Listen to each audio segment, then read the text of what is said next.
This video is going to be your one-stop shop when it comes to everything when it comes to sniper rifles inside Modern Warfare 2's multiplayer. It's going to give you a good idea of which are going to be the meta aggressive snipers and which are going to be the meta long range snipers in this game.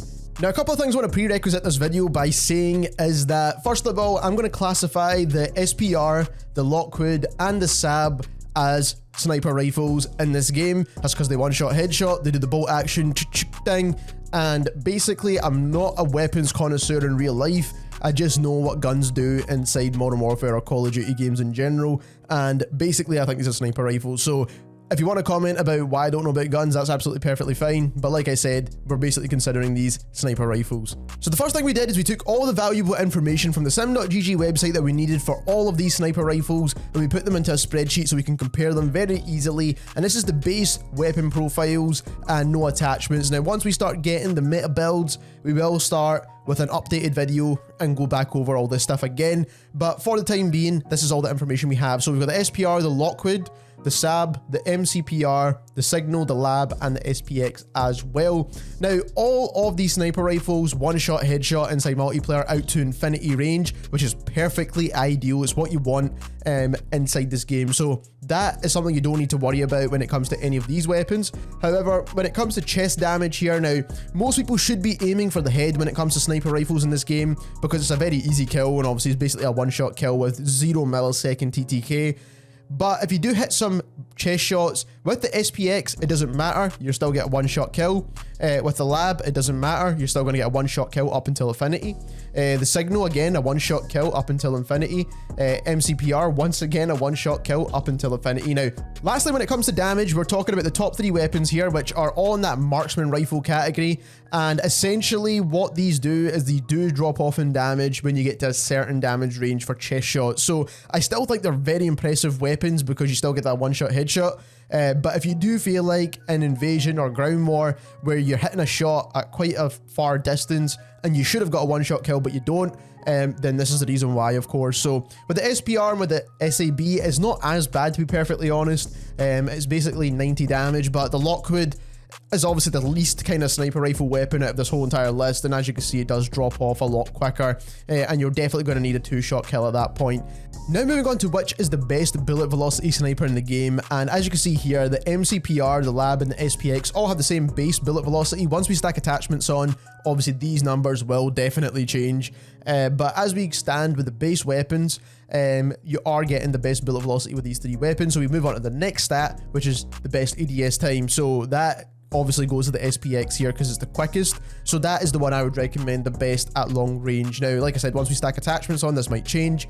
And then when it comes to sprint to fire time, they're obviously trying to compensate sprint to fire with the ADS on the MCPR. That's why it's got slightly quicker sprint to fire, but it's still something you won't notice as much as just having a straight up quicker ADS time, and that is why I do think the SPX is the best long range sniper in the game. Now, arranging for ADS time, we're trying to find the best aggressive sniper in the game, and as you can see here, the LOCKWOOD obviously has the fastest ADS time. Not only to mention, it does have the fastest sprint to fire time, and the fact that it does have a one-shot headshot pretty much out to infinity makes it a very aggressive, very solid weapon to use in my opinion, if you are pretty accurate. Now, if you're not as accurate and you want to make sure you are still getting those one-shot kills, even if you get a couple of chest shots, then we're moving on down to the SAB, which is the next weapon here. Now, it does also have better bullet velocity, so the hit reg's going to be a lot better, but the sprint to fire is a little bit slower as well, so it's not going to be as snappy as the LOCKWOOD. The next thing we want to look at that's not actually on the spreadsheet or the sim.gg website, which is idle sway. Now, we've got the SPR first of all,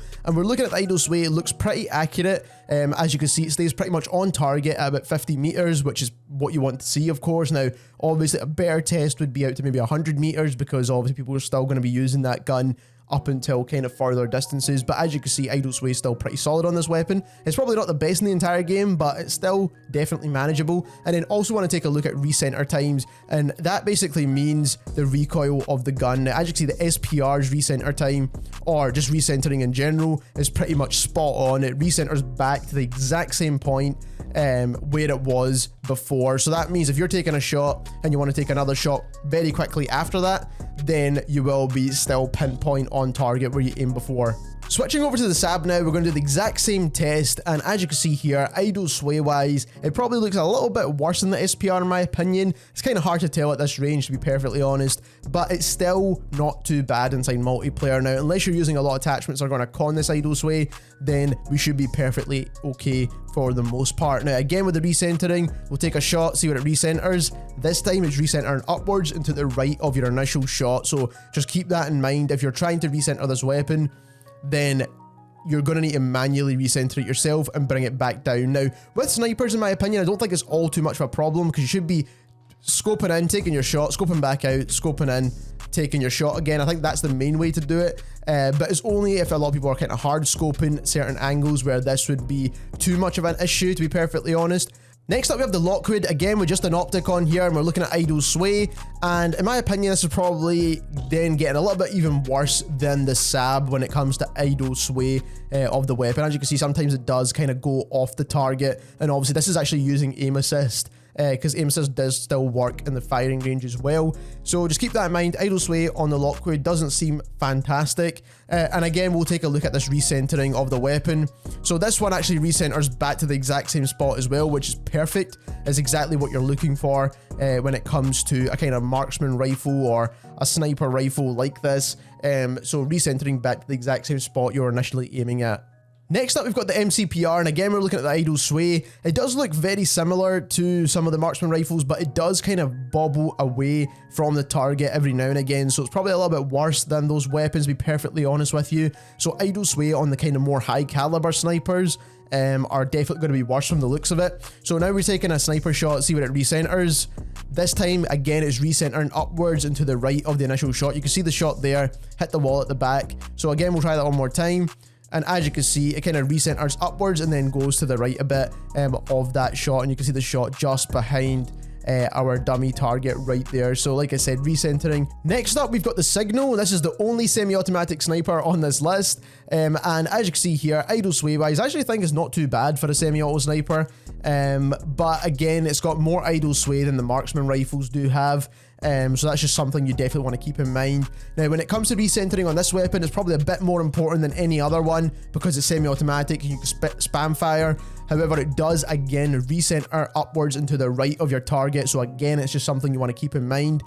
So once again, we'll do that again. Recenter upwards to the right. And if you keep firing, it's going to continually go gradually further and further up. So that is just something that you need to know, that you will need to manually recenter this weapon or manually pull down on your analog stick to make sure you are on target.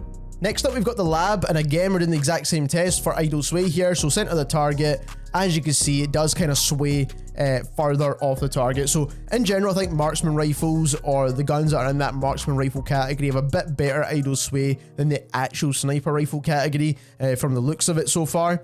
And again, this is only at 50 meters, so obviously things can change at longer distances and with attachments on. Now again, testing the recenter time on the lab, what we want to do here is basically snipe and then see where it lands, and again upwards and to the right. So it seems like a general theme with the actual snipers that it doesn't really recenter back to its target, so you will need to manually do that once again. So as you can see here, if you want to snipe, upwards to the right of your target, because the bullets actually landed just there, as you can see. And last but not least, we've got the SPX, which again we're going to test idle sway on. And as you can see here, idle sway looks actually similar to the marksman rifles. This is probably the best sniper when it comes to idle sway. In my opinion, it kind of stays more or less on target even when you're not holding your breath. So that's perfect to note, because a lot of people don't like to hold their breath when they're taking shots because it doesn't come off as quickly. So that is just something to keep in mind. And as you can see here, obviously it looks very similar to marksman rifles. Again, we'll take a shot and see what it recenters. Again, upwards. So as you can see, every sniper rifle has recentered upwards, and this one's a little bit easier actually because it recenters directly up and not upwards and to the right. So all you need to do is keep pulling down on your analog stick, you should be good. So as you can see, if you pull down slightly on your analog stick, you should be okay. But again, I think for the most part, you should be scoping in and out. So lastly, we've got our tier list here, and this is going to give you a rough idea of what snipers you should use in what situation. So we've got long range snipers, aggressive snipers, decent snipers that could be used, just not probably the best in that. certain area, but will definitely be viable inside multiplayer, and then guns you shouldn't use at all. Now, when it comes to the best long range sniper, in my opinion, I think it's the SPX. Now, it's got the best idle sway. It does recenter vertically upwards, as we've shown you before, so that's a little bit easier to recenter than some of the other guns. It's not really too big of an issue, this whole recentering thing though, but also it does have the fastest ADS time and the same bullet velocity as the rest without any attachments, so I would say the SPX is definitely the best option for long range. If we're looking at close range or aggressive sniper type weapons, then the Lockwood is definitely going to be the best one when it comes to kind of being as fast and as snappy as possible if you can land your headshots. Now, if you're not able to land your headshots, then the SAB is definitely close in right behind that. And if you just like a bolt action rifle that has got very aggressive playstyles, then the SAB will be your weapon there. Now, the next thing I'm about to say here is probably a bit of a cop-out answer, but I do think every other sniper rifle is decent in this game. I think in general, for the most part, Modern Warfare 2 has the best sniper rifles we've had when it comes to every single weapon being absolutely viable in the multiplayer, 100%. And you can build all of these weapons to either fit in the long range category or the aggressive category, depending on kind of which weapon you select. The Signal and the MCPR are definitely long range snipers, but you can kind of build them to be a bit more aggressive, or you can build them to be a bit less aggressive, a bit more for long range, but they all are completely viable, so none of these weapons should be in the do not use category. If you like one sniper for any particular reason, whether it's the MCPR, the Signal, which I think is absolutely fantastic, to be perfectly honest, I was never a huge fan of semi-auto snipers, but I think the Signal is one of the best semi-auto snipers we've had in a COD game in a long time. Then I think you should definitely go ahead and use it, because they're definitely fun weapons to use. So like I said, I think this is probably the best range of weapons we've had for sniper rifles in a long time in a COD game. So if you did enjoy this video, don't forget to subscribe, and thank you very much for watching.